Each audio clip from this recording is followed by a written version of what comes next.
대략적인 기능의 판단. 자, 이건 역시 책에 있는 대로 한번 옮겨놔 봤습니다. 일단 이건 역시 초보적인 관점입니다. 하지만 분명히 기억해야 되겠죠. 첫 번째, 명궁에 정성이 묘왕지에 길성이 있고, 그러니까 명궁에 정성이 있는데 걔가 묘왕지고 길성까지 있어. 명궁 자체에. 자, 거기다가 플러서 삼방사정에 길성만 있어. 이건 볼 필요도 없다 아닙니까, 이거는. 누가 봐도 이거는 그냥 최고라, 최고.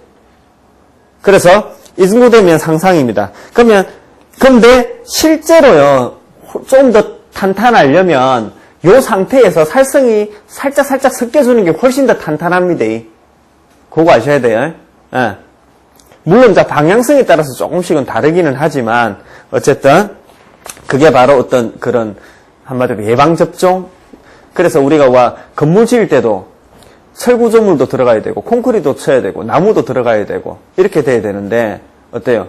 철구조물만 아니면 콘크리트만 아니면 나무만?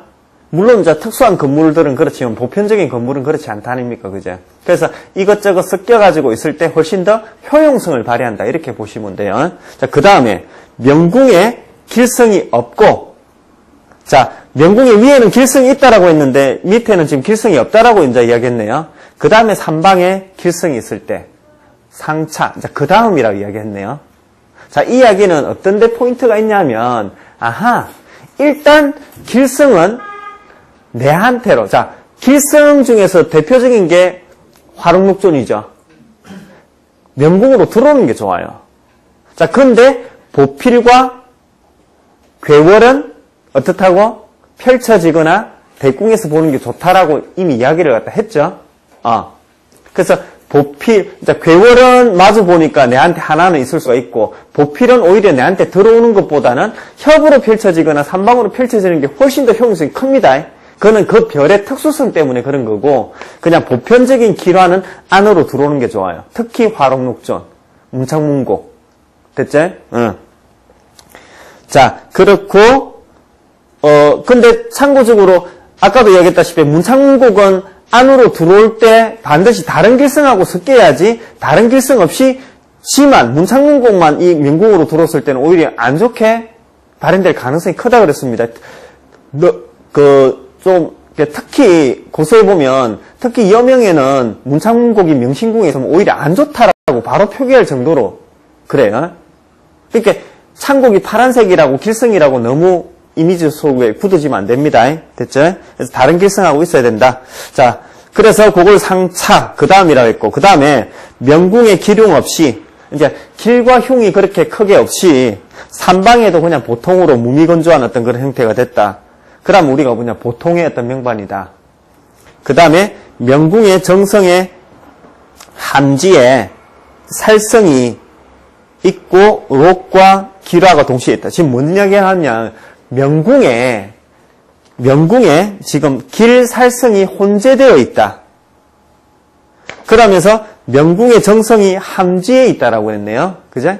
그러면서 길살성이 혼재되어 있을 때는 물론 따져봐야 되지만, 자, 길성과 록과 이런 것들이 살성이 혼재되어 있을 때는 일단은 중간으로 일단 보면 되는 거라.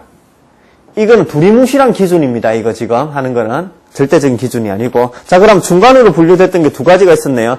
일단 길살성이 그렇게 크게 개입이 안 된 상태, 무미건조한 상태, 이것도 중으로 보고요. 그 다음에 길살성이 동시에 개입된 상태, 이것도 중으로 본다. 이거는 어떤 의미냐면 결국에는 길성과 살성이 중화작용을 갖다 한다라는 이야기입니다. 그죠? 그럼 이때 만약에 정성이, 길성과 살성이 혼재되면서 만약에 정성이 묘왕지이면 격이 살짝 높아질 가능성이 있겠죠. 거기다가 살성이 살짝 줄어들면 더 높아지겠죠. 자, 그 다음에 이야기했던 게 합격. 자, 명궁의 길성, 록이 없고 살성, 화기가 있으면서 낙함.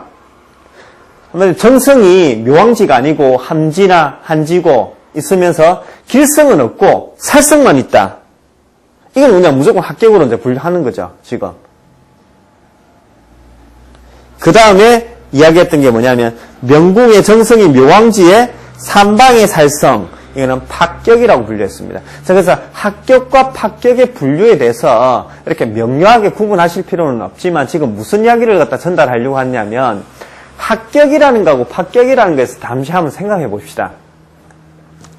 격이 아예 출발 자체가 떨어진다라는 거 하고 격을 잘려다가 흩어진 거고 내가 처음부터 어떤 옛날로 치면 내가 노예 생활하는 거 하고 노비, 종으로 있는 것 하고 내가 한마디로 뭔가 한마디로 큰 꿈을 꾸어가지고 내가 지금 옛날로 치면 과거 시험 보려다가 맨날 종쳐가지고 과거에는 이제 합격 못 해가지고 관리로 등용이 못 되는 거 그거 하고 차이가 난다 아닙니까? 그러면 하려다가 안 된 거는 그건 합격이라는 이미지를 일단 보시고요. 원래 합격은요, 그냥 어떤 종의 신분, 천한 어떤 그런 신분이라는 뉘앙스. 그래서 여기서는 그냥 전달하기 쉽게 하기 위해서 이렇게 표현을 했지만, 일단 절대적인 그러한 어떤 표현으로 설명할 수는 없지만, 어쨌든 합격과 합격의 뉘앙스를 그렇게 보시고, 그래서 여기서 전달하고자 하는 그것과 함께 같이 전달하고자 하는 중요한 포인트는 뭐냐면, 살성이 지금 어디 있느냐 이겁니다. 지금 어떤 차이입니까? 지금 살성이 어디하고 어디에 있습니까? 어떤 차이입니까? 살성의 위치가 어떤 차이입니까? 명궁에 있는 거하고. 그렇죠. 명궁에 있는 거하고 삼방에 있는 거, 그 차이가 난다라는 걸 지금 이야기하고자 하는 겁니다. 그럼 뭐가 더 안 좋다라는 겁니까? 명궁에 있는 게 더 안 좋아요. 물론 체감도는 또 다른 문제입니다. 체감도는 삼방에 있을 때가 더 안 좋을 수도 있어요. 나는 진짜 하려고 하는데 무엇이 일이 제대로 안 풀리고 나의 꿈과 이상은 있는데 제대로 안 풀리는 게 이게 더 체감도는 안 좋을 수는 있어요. 하지만 우리 교과서적인 어떤 등급으로는요. 확실히 명궁으로 살성이 들어올수록 합격으로 분류합니다. 자, 그럼 정리할게요. 길성, 특히 화록, 녹조는요. 명궁으로 들어와야 더 좋아요. 됐죠? 살성은요. 밖으로 나가야 더 좋아요. 명궁으로 들어올수록 더 안 좋아요. 명궁으로 들어올수록 더 안 좋아요. 그래서 밖으로 나가 있어야 된다.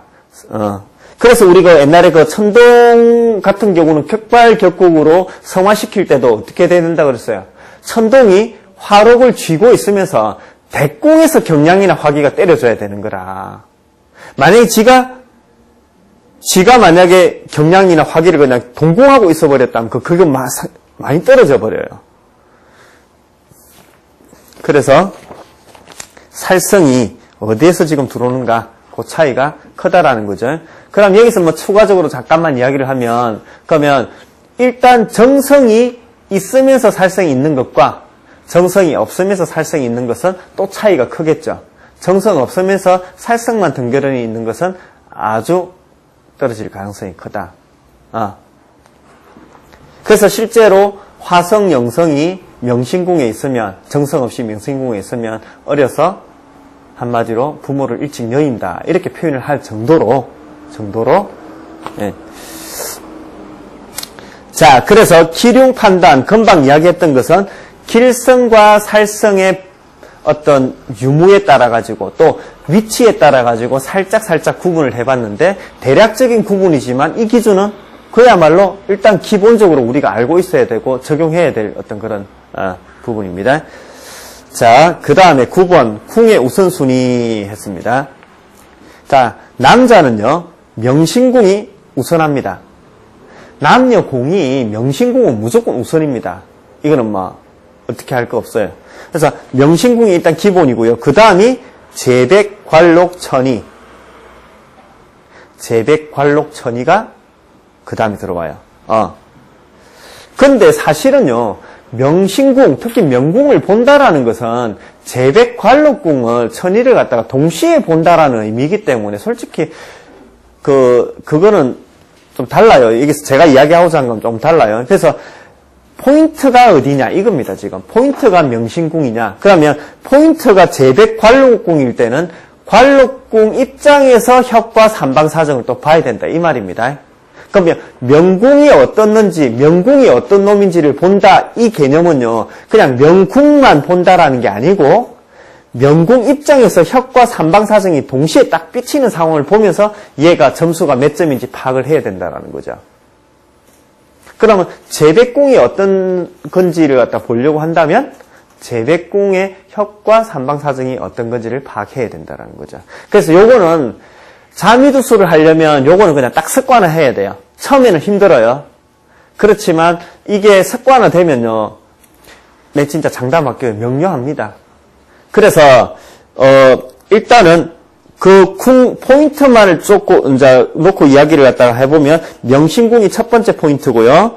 두 번째 포인트는 재백관록 천이가 두 번째 포인트고요. 세 번째가 복덕, 그 다음에 나머지 궁입니다. 비중으로 따졌을 때. 근데 그 복덕궁은요, 의외로 지금 눈에 드러난 가시적인 면으로는 후순위로 밀렸지만 아주 중요합니다. 그 사람의 전체적인 그릇을 판단할 때 복덕의 비중은 아주 그냥 순서상으로 지금 밀리긴 했지만, 현실적으로 밀리겠지만 아주 중요하다라는. 근데 여자 같은 경우는 뭐라고 했으면 복덕궁의 비중이 더 높아진다 이렇게 됐습니다.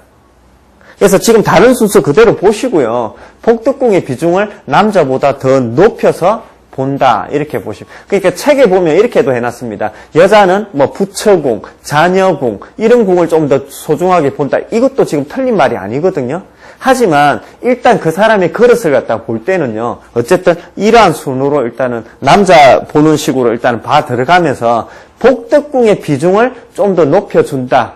요 정도로만 일단은 여자는 그렇게 생각하시고, 남녀 공희, 명신궁, 그 다음에 재백관록천이, 그 다음에 복덕, 그 다음에 나머지, 이렇게 순서로 일단은 보세요.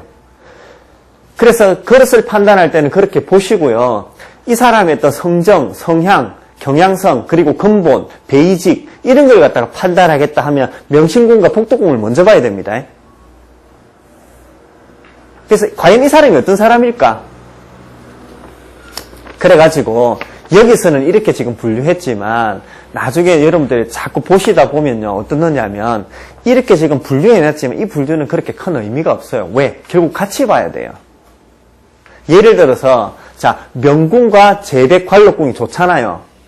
근데 복덕궁이 안 좋잖아요. 항상 여러분들 제가 뭐라고 그랬어요? 음과 양이 맞부딪혀야 어떤 상황을 만들어요.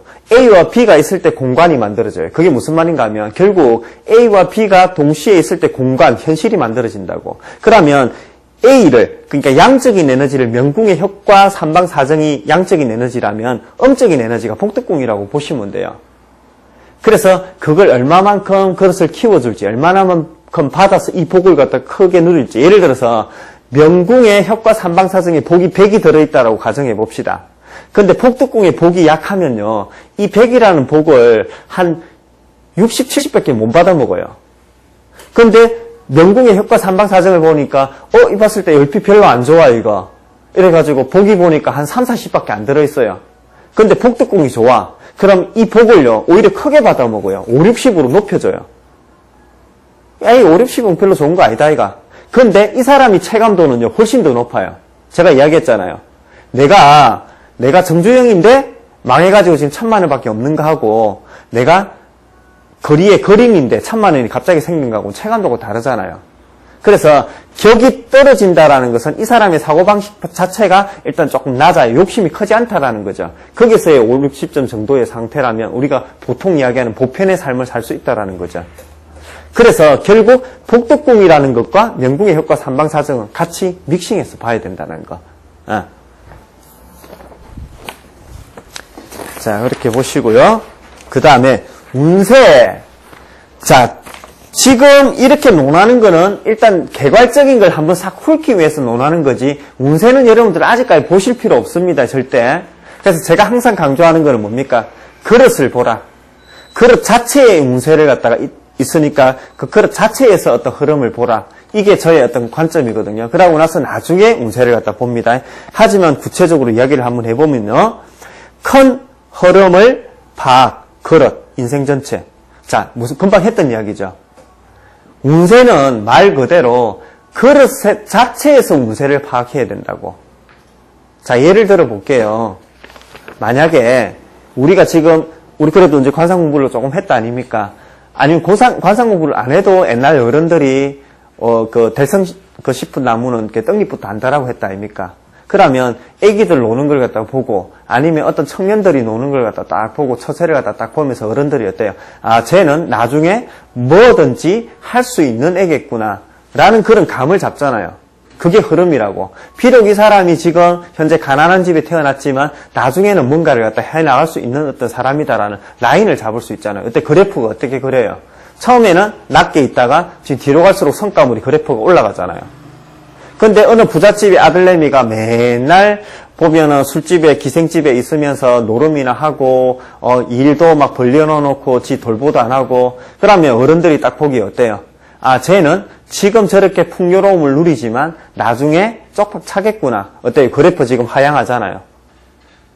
제가 지금 말씀드리고자 하는 거는 뭐냐면 아까 전에 그 사람이 어떤 그런 전체적인 그릇 명궁의 효과 재배궁, 관록궁, 그리고 복도궁 이런 걸 갖다 보면서 그릇을 딱 판단하고 나면 그 스타일, 경향성이 여기서 파악이 된다고. 아, 얘는 지금 비록 여기서 조금 낮게 시작하지만 뒤로 갈수록 뭔가 좀 쌓아나가겠구나. 아니면 지금 풍요로움을 누리고 있지만 자꾸만 꺼져겠구나. 아니면 이 사람은 그렇게 별 특징 없이 그냥 무난하게 가겠구나. 낮게 해가지고 끝까지 낮게 가겠구나. 이런 경향성이 지금 그릇에서 먼저 그려져야 돼요, 이미. 세부적인 무색 보려고 하지 마시고. 그래서 여기서 이야기하고자 하는 것은 그릇을 판단해야 된다. 그릇을. 어떤 사람인지. 이게 너무너무 중요합니다. 그래서 이거는요, 사실은 평생 공부해야 되는 겁니다. 그래서 그 그릇을 판단하는 건 지금 말은 제가 쉽게 해도 그거는 그냥 하루아침이 되는 게 아니고 평생을 두고 공부해야 되는 거다. 하지만 어느 정도 하시다 보면 윤곽이 진짜 써요. 거짓말 아니고. 자, 그 다음에 대운. 자, 그 다음에 전체적인 그릇이 설정이 됐다면 이제 대운을 보는 거라. 그 다음에서 대운을 보는 거라. 그러면 대운의 길성을 보면 길이고 흉성을 보면 흉이다. 이건 가장 초보적인 관점이죠. 아까 전에 이야기했다시피. 그러면 대한을 갖다가 딱 봤는데 그 대한의 명궁의 효과 삼방사정에서 길성을 보면 대운 좋다. 자, 살성을 보면 안 좋다. 이렇게 지금 이야기하는 게 가장 초보적인 관점이기도 하면서 가장 기본적인 관점이죠. 됐죠? 근데 그 가로에가 뭐라 했습니까? 선천과 전후대한을 함께 봐야 된다. 자, 전후대한을 본다라는 것은 조금 이따 다시 이야기할게요. 선천과 같이 봐야 된다라는 거. 제가 뭔 말을 하냐면, 자, 볼게요. 다음에 하실 때, 만약에 이 대안이 길인가 흉인가를 갖다 볼 건데, 길성을 받는지 살성을 받는지로만 이 대안을 판단한다면, 이거는 반은 맞고 반은 틀리다고. 만약에 지금 이 대안의 살성만 쫙 봤어요. 그런데 이거는요, 선천에 따라서 길할 수도 있고 흉할 수도 있어요. 예를 들어가지고, 내가 지금, 강호동이다. 내가 지금 아주 그냥 체격이 좋은 그 K1 그 선수다. 근데 길을 가다가 결의의 불량배를 갖다가 한 2명 만났어요. 그러면 그런 사람들을 갖다가 만났을 때 늦건이 그 사람들을 해치울 수 있다고. 해치우고 나서 이거 조심해야 되겠네 하고 내 지갑을 더 안으로 깊숙이 넣고 준비를 갖다 할 수 있는 어떤 그런 계기가 된다고. 근데 내가 초등학생인데 길을 가다가 깡패 둘을 만났어요. 그러면 그거는 완전히 다 틀려버린다고. 무슨 말인지 아시겠죠? 그래서 격발이라는 말 아시죠? 아까 천동에 록을 지었을 때는 화기나 경량이 떨어졌을 때 오히려 얘를 갖다 좋게 만들어버린다고. 그런 개념하고 똑같아요. 그래서 명궁의 혁과 삼방사정 한마디로 그릇이 단단하다면요. 중간에 오는 살성, 그러니까 어설프게 흐지부지 오는 살성 말고 단단하면서 야무지게 들어오는 살성은요. 오히려 내한테는 격발시켜줘가지고 더 분발할 수 있게 만드는 어떤 에너지가 돼요. 여러분. 그래서 길성은 좋은 것, 살성은 안 좋은 것으로 개념화하며 했다가는 이 자미두수는 물 건너갑니다. 이 개념은요. 사주도 그렇고요. 관상도 그렇고 다 적용되는 겁니다. 여러분. 그래서 절대적인 길, 흉의 구분으로 여러분 접근했다가는 인생 보는 거는 한마디로 물 건너갑니다. 예. 그래서 분명한 것은 선천과 같이 봐야 된다라는 거 됐죠? 그래서 구체적인 거는 차차로 우리 공부를 같이 할 겁니다. 자, 전후 대안을 함께 봐야 된다. 이게 무슨 말인가 하면 자, 일단은 그렇게 프레임을 짰죠? 짰는데 그러면 전체 그릇을 보면서 스케치로 이제 해가지고 먼저 하기는 하지만 얘를 잠깐 제껴놓고 운생을 놓고 봤을 때 운세의 흐름을 보니까 이번 대안, 다음 대안 두 개를 놓고 본다. 자, 이번 대안이 어떻다라는 거하고 다음 대안이 어떻다라는 거하고 같이 연계해서 봐야 된다라는 거죠. 무슨 말인가 하면, 자 보세요. 제가 항상 설명하는 거 있죠. 제가 이 한 발이 나가면 이 발이 지금 가시적으로 나가고 있지만 이 발이 나가기 전에 이미 이 발은 갈 준비를 하고 있다고. 무슨 말인가 하면 대안과 대안끼리는요 뚝뚝 떨어진 게 아니고 결국에는 연장선상에 있다고요. 그럼 결국에는 여기에 있는 어떤 상황들 모든 어떤 상황의 전개는요 이 전개를 하고 연계되어 있기 때문에 여기에서 일어날 어떤 일들은 이미 이 사건에 늦어도 중반부부터는 씨앗이 뿌려진다고. 물론 상황에 따라서 돌발적으로 일어나는 상황도 있습니다. 하지만 대체적으로는 연장선상에 있어요. 그럼 예를 들어서 그래프를 그리는데 만약에 앞에 대안이 안 좋고 뒤에 대안이 좋다 라고 이야기를 갖다 한다면요 이 대안 전체가 악이냐? 아니고 이 대안 중반 넘어가서부터는 반전을 쳐야 돼요. 그래서 실제로 내가 임상해 보니까 그 시기가 진짜 이 대안 임박해가지고 급작스럽게 일어나는 어떤 경우도 있고요. 그 한 5년 정도부터 해가지고 반전을 갖다 치는 경우도 있고, 그건 상황에 따라서 달라요. 그건 별들에 따라서. 그건 다르지만 어쨌든 그 전부터 그러한 그래프를 갖다 그려줘야 된다라는 거죠. 예를 들어가지고 이 대안에는 좋고 이 대안에는 지금 안 좋다라고 한다면 이 대안 전체가 좋다라기보다는 이 대안 후반부부터는 조심해야 돼요. 여기에서 지금 여기에 흉한 의미의 씨앗이 될 수가 있는 거라. 무슨 말인지 아시겠죠? 그래서 운세를 갖다가 보실 때는 그 흐름을, 그러면 하물며 큰 운세를 갖다 그렇게 보면 세운 작은 운세도 역시 마찬가지입니다. 그러면 올해 내년을 연계해서 본다면요 실제로 내년에 커다란 에너지가 몰려있다면 올해 후반부부터 그 씨앗이 뿌려지고 조짐이 일어나기 시작해요. 항상. 되시겠죠?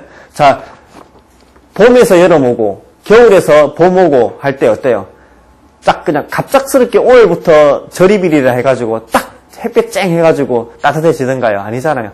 서서히 따뜻해지잖아. 얼음이 서서히 녹아가고 서서히 더워지고 또 서서히 추워지고 결국에는 그 연장선상에 있다라는 거.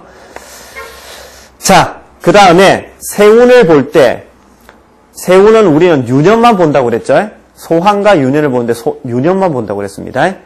그리고 그 선천 플러스 대안으로 기룡을 결정하고 세운은 그것에 귀속된다 그랬습니다. 이거 정말 중요합니다. 꼭 기억하세요. 길흉을 결정짓는 게 얼마나 중요한지 제가 항상 말씀을 드렸죠. 그래서 세세하게 뭐 어떤 사안 이것도 중요해요. 그래서 일단 기룡을 먼저 결정짓고 세세한 사안으로 들어가줘야 된다는 거 되시겠죠? 그러면 기룡을 갖다가 결정짓는데 그 기룡은 선천과 대한에서 결정지어져요. 세운에서 결정 안 짓습니다. 여러분. 세운에서도 그 흉한 의미도 있을 수 있잖아요. 그러니까 제가 이야기하는 것은 그 당시에 길흉은 분명히 존재해. 하지만 제가 말씀드리는 결국 그 흐름에 의거한 기륭이라고. 예를 들어서 선천과 대안하고 딱 계산을 해보니까 길이라고 판명이 났어요. 그런데 세운에서 지금 살성을 보면서 흉한 시기가 왔어. 그러면 이때 겪는 우여곡절과 고통은요. 길로 향한 고통이라고. 길을 위한 아주 어떤 내한테 이득을 위한 어떤 그런 고통이 된다고. 무슨 말인지 아시겠죠? 그래서 결국에는 길흉을 결정짓는 결정적인 어떤 요소는요. 선천과 대안에서 있다라는 거. 꼭 기억을 하십시오. 이거. 자꾸 세안을 보면서, 세운을 보면서, 유년을 보면서 기룡을 결정지으려고 하면 안 돼요. 특히 장기적인 플레이는 더더욱 그래요. 예를 들어서 내가 선생님 제가 대학을 갔다가 뭐 전과를 해야 된다. 인생 전체를 놓고 아니면 사업을 갖다 지금 하려고 한다. 이런 것들은 장기적인 플레이니까 무조건 대안하고 선천하고 보면서 기룡을 결정해야 돼요.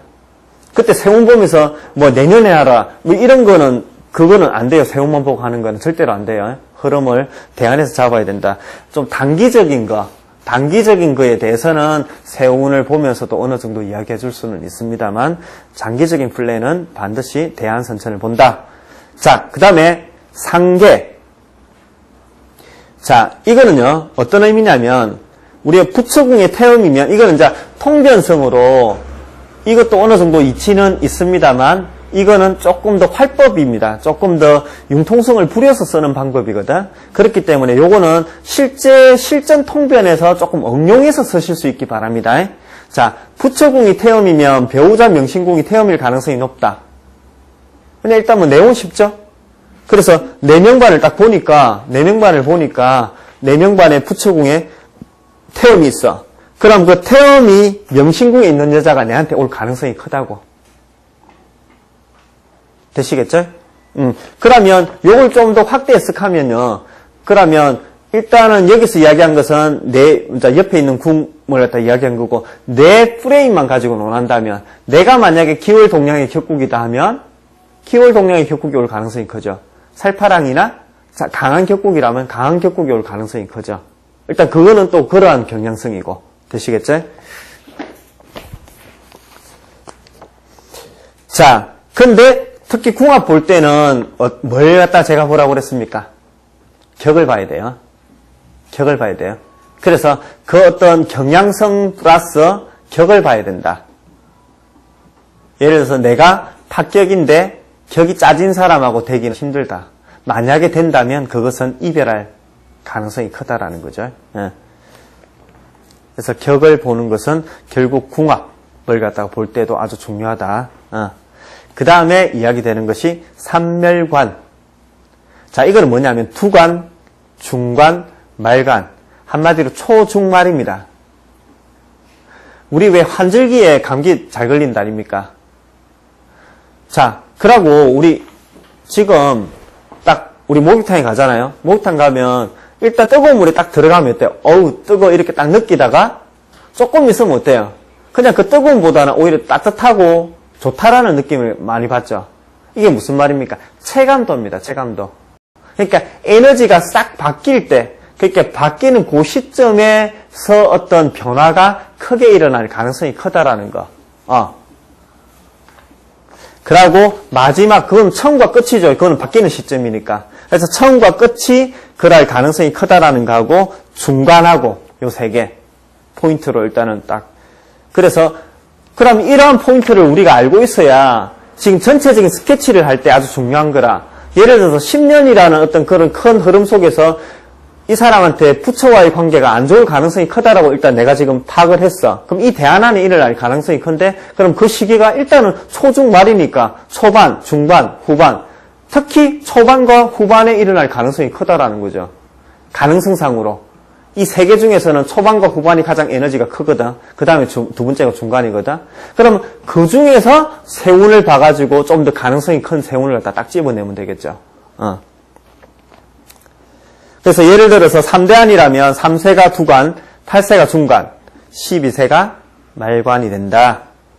그래서 이때는 어떠한 어떤 별들의 종류라든지 이런 걸 떠나서 초중말에는 어떠한 변화가 극심할 수 있다, 격렬할 수 있다. 이걸 딱 보시면 되고요. 그 다음에 사화. 사화는 화록, 화권, 화과화기. 이거 여러분들 다 이야기했다 아닙니까? 그죠?